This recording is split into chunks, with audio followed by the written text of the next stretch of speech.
I've been attached with the feeling of waking up with you by my side. Nga guys, sa kaliwat ka ng kontrobersiya sa industriya ng showbiz ay talaga namang maraming nag-aalala sa ating Bel Mariano, lalong-lalo na nga at tumatanggap nga ito ng mga pambabash patungkol sa kanila ng ating Donnie Pangilinan.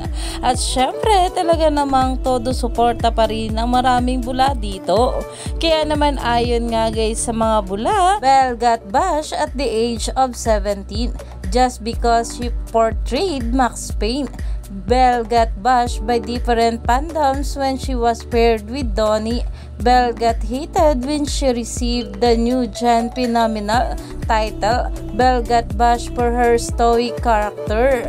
Kaya naman talagang umani pa nga ito ng maraming komento na kung saan alam naman natin na napaka-strong at independent woman nga ng ating Bel Mariano.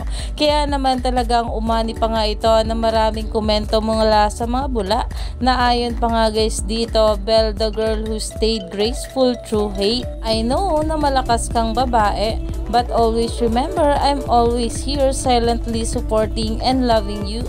Don't mind the basher. Thank you because of you and Donnie buhay pa rin me. Kahit sukong-suko na ako. Grief and pressure ang nararamdaman ko in the past 2 years. Iyan na nga ngayon ang pinag-uusapan sa social media.